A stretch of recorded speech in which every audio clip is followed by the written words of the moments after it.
दोस्तों, आपने रामायण तो देखी होगी। आपने रामायण में यह भी सुना होगा कि रावण को अमरता का वरदान था। रावण की नाभि में अमृत आरोपित किया गया था, जिसके कारण रावण अमर हो गया था। उसे मारना कोई साधारण बात नहीं थी। लेकिन आपको यह जानकर हैरानी होगी कि रावण की नाभि में इस अमृत को स्थापित कैसे किया गया। आज हम इसी बारे में आपको बताएंगे।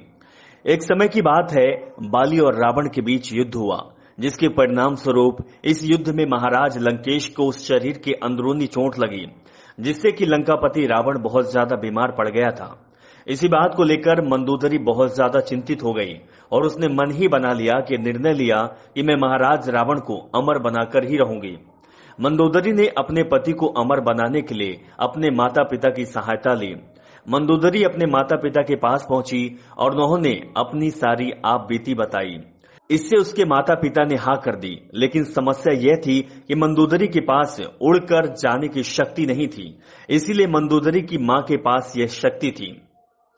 उसके बाद में मंदोदरी की मां ने सारी शक्तियां मंदोदरी को ही दे दी थी, क्योंकि मंदोदरी की मां एक देवी स्त्री थी। मंदोदरी की मां ने मंदोदरी से शक्तियां प्राप्त करके चंद्रलोक चली गई। चंद्रलोक में जाकर उन्होंने चंद्रदेव के सामने अपने पति यानी कि लंकापति रावण की दीर्घायु के लिए पूजा का बहाना बनाने का ड्रामा रचा।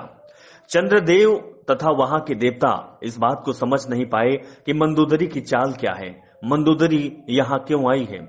वैसे तो साधारण व्यक्ति समृद्ध कलश के कुंड को नहीं चुरा सकता, क्योंकि मंदोदरी के पिता द्वारा उसे स्वर्ग लोक में स्थापित किया गया था।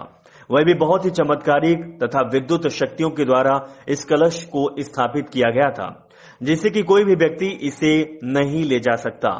यदि कोई शक्ति आकाश मार्ग से उड़कर भी आता है तो उसके नीचे बहुत सारी विषैली गैसें निकलती हैं, जिससे उसकी मृत्यु हो जाती है। और यदि कोई व्यक्ति इसके पास से चलकर जाए तो उसका मृत्यु निश्चित होती है, क्योंकि इनके चारों ओर गर्म लावा निकलता रहता है।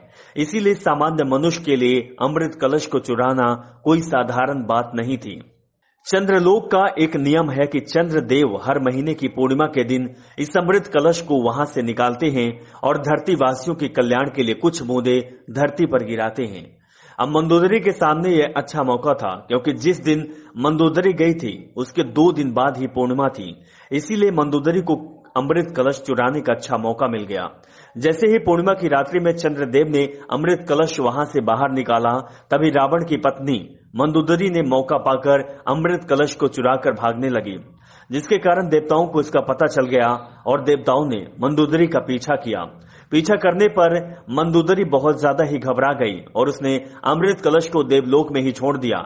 उससे अमृत की कुछ बूंदों को अपनी ही किसी अंगूठी में भरकर अपने साथ ले आई। मंदोदरी अमृत कलश लेकर धरती लोक पर पहुंच गई थी। उसके बाद रावण को अमर करने के लिए अपने देवर विभीषण का सहारा लिया। वही एकमात्र लंका में ऐसे व्यक्ति थे जो कि धर्म, पूजा पाठ तथा सकारात्मक प्रकृति के विचार वाले व्यक्ति थे। मंदोदरी ने सारी घटना विभीषण को बताई। विभीषण भी इस बात के लिए राजी हो गया, लेकिन विभीषण ने एक शर्त रखी कि इस बात का पता हमारे दोनों के अलावा और किसी को नहीं होना चाहिए। इस बात से रावण की पत्नी मंदोदरी भी सहमत हो गई और उन्होंने पूर्णिमा के दिन ही इस अमृत की बूंद को रावण की नाभि में स्थापित करने का निर्णय लिया। पूर्णिमा की रात्रि को मंदोदरी तथा विभीषण ने रावण को अशोक वाटिका में बुलाकर मदिरा के साथ कुछ जड़ी बूटियां पिलाकर रावण को बेहोश तथा अचेत कर दिया गया।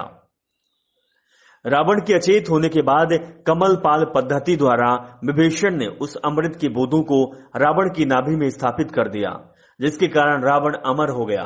अब रावण का सिर भी कट जाता तो वह भी जिंदा रहेगा। इस प्रकार रावण की नाभि में अमृत स्थापित किया गया। क्योंकि अमृत की बूंदें मंदोदरी रावण के लिए लेकर आई थी, वह पर्याप्त नहीं थी। हमारे शरीर में समस्त नाड़ियों का केंद्र नाभि होता है, इसीलिए यदि नाभि में अमृत को पहुंचा दिया जाए तो हमारे शरीर की हर नाड़ी में पहुंच जाता है। इसीलिए विभीषण ने नाभि को ही चुना था।